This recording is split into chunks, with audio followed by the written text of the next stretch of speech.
let's just start off with how family life's treating you. I know you have a little one, a newborn there. Tell me how fatherhood has been and how happy you are with your new child. Definitely both my wife and I are just thrilled. Definitely a life-changing event, and I'm just so happy it happened after the fight, because I didn't realize how much my mind and heart really would be occupied with the baby, and there's no way I don't think I could have done it, just leading up to the fight. So, timing was everything, and, things in life happen for a reason that way. Awesome. And it's a little girl, right? Little girl, yeah, Rhea. Rhea? Excellent. And so everything's going good with you and your family there after the fight? Yep, healthy, happy, getting better, Each day we're learning more and more every day. Okay, awesome. And what about you? How are you feeling now that, we're almost a month removed from your last fight with Jose Aldo? How's everything with you health-wise? Well, I was good. Probably about a week after the fight, I was, the hematoma definitely looked a lot worse than it was. And, even 2 hours after the fight, when I had some ice on it, the swelling went right down. And within a week, I had black eyes, but, I looked pretty good otherwise. I was back training a week after, some light running, obviously no contact, but, I was, eager to back in there. I know I got a lot of good response after the fight. I was definitely upset I didn't get the win. But after watching the fight and getting the feedback from everybody else, I was, pleased that I put up a, valiant effort, and I was close to finishing him in the fifth. Yeah, well, it was a great fight for sure. Thanks. Do you have looking back at the fight, do you have any regrets or any areas that you think you should have changed or something you should have done differently that maybe would have got you a different result? You know what, it's easy afterwards to pick apart your performances, but, on the other hand, I believe, Jose could do the exact same thing. He could say he wishes he did, whatever, but, I prepared properly and I did everything. I think the main thing was, that I kind of regret was just the takedowns I allowed him to get, because that really, changed it and, how the pace was dictated and who was controlling the fight. So I think, the takedowns that he scored was really hard to watch because I know I'm better than that at wrestling, and, he really took me down easily, and, that changed the pace of the fight. Okay. Well, what was it? What was it about that in hindsight now? I guess just kind of unexpected. I thought we were going to trade punches, and when you get a guy who's trading punches, and then all of a sudden they change levels and take you down, that's the best time to take someone down. If you look at Georges St. Pierre, he's the master of that. Really mixing it up, and that's what he was doing. He'd be exchanging with me, landing good punches, and then all of a sudden he'd change levels and he'd have me on the ground. On the ground, I felt I was fine, and I thought he'd be trying to pass more and attack more than just really hold me down. But yeah, no, that just with him mixing it up with the punches and takedowns was, really made me think.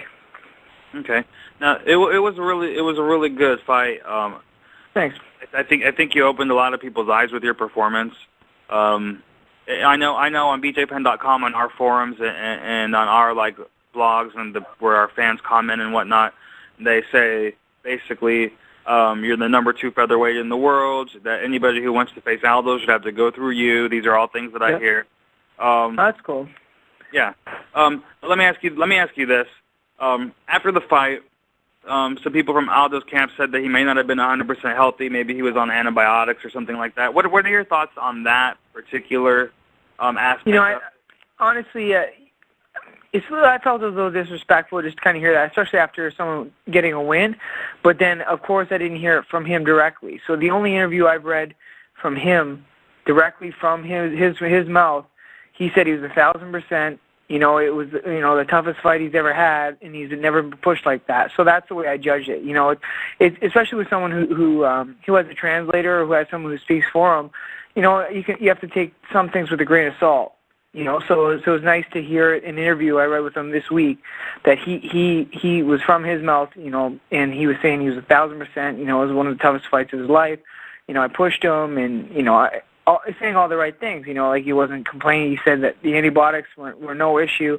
Like any fighter going into a fight is going to be injured or going to have some issues. So especially after a win, I thought it was somewhat disrespectful for him to do that. But again, I didn't hear it from him, so I didn't want to judge him. Okay, fair enough. And what did you think overall about UFC 129 as an event itself? a record-breaking crowd, largest gate, everything like that. How was it to be a part of that? It was amazing. It was life-changing. It was funny because, this is my 15th year now being involved in MMA, fighting professionally for 10. And, it almost seems like I was a 15-year overnight success, just because of the build-up and how I was able to showcase on that card. And the build-up was it was something that I've never experienced in my life. And I definitely got a newfound respect for guys like, George St. Pierre and Randy Couture and BJ Penn who are in the limelight and who have to do, 10 interviews a day and are a big part of the marketing machine that goes into the show.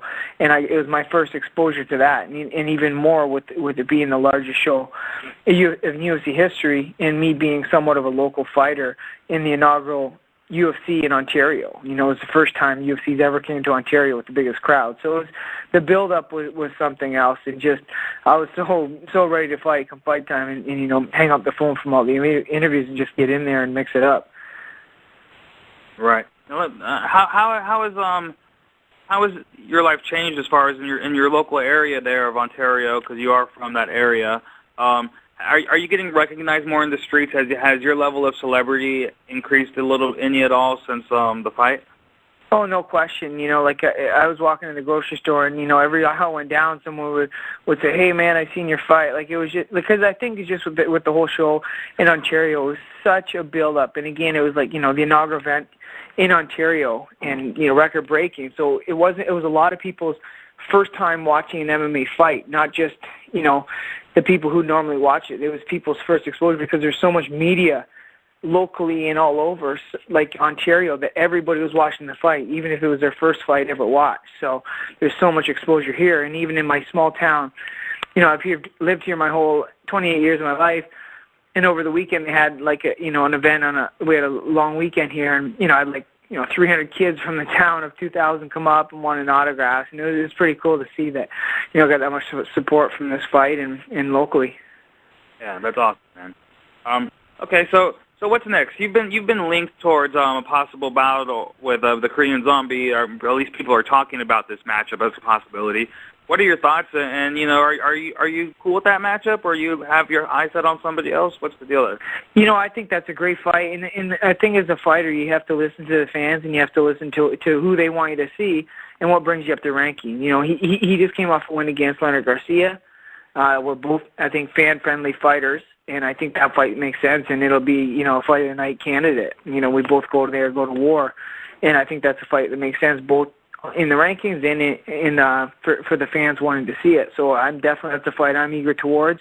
But it's whatever the UFC wants to put me in there. I have a medical suspension until July 1st, so anytime after that, I'm looking to get back in there. And I'm just hungry, and especially after that fight, I know I can hang with the Sharks and hang with the top of the division. I want to go out there and just prove it. Okay, excellent. So you're on suspension until July 1st. You have to obviously go through a good, training camp. But when would you like to, if you had your pick? What month?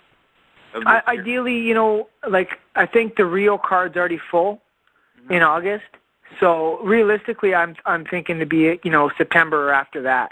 Realistically, the roster's just getting so thick that it's hard. Most of the cards are already full. So I think you have to put your name there as soon as you can. And I think a September October fight seems realistic.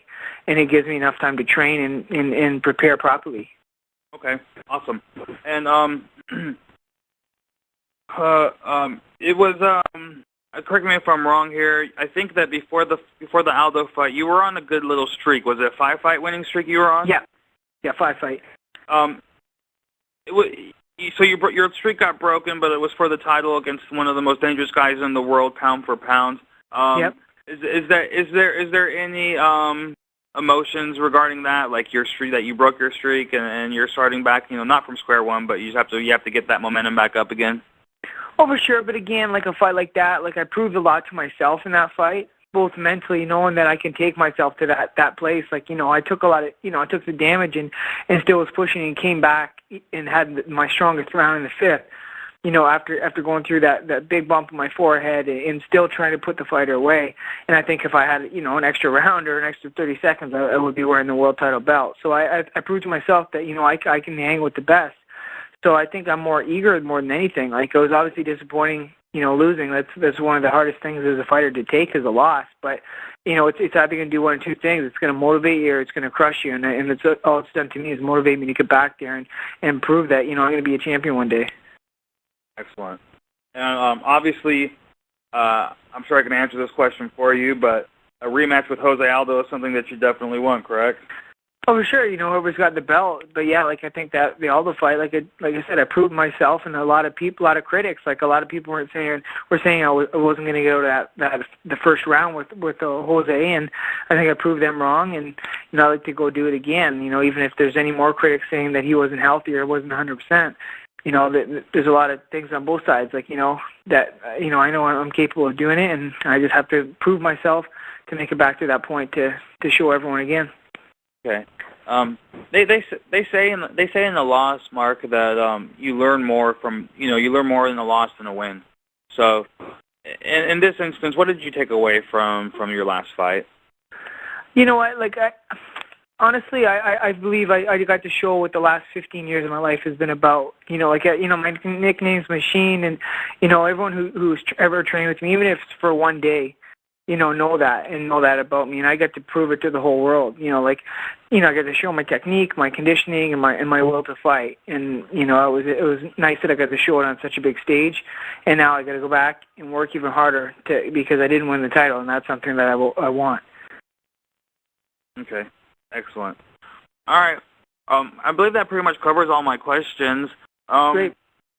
Is there anything that I missed that you'd like to get out there to the world, to our fans and our readers? No, just really just appreciate all the fan support after the fight. It was very overwhelming.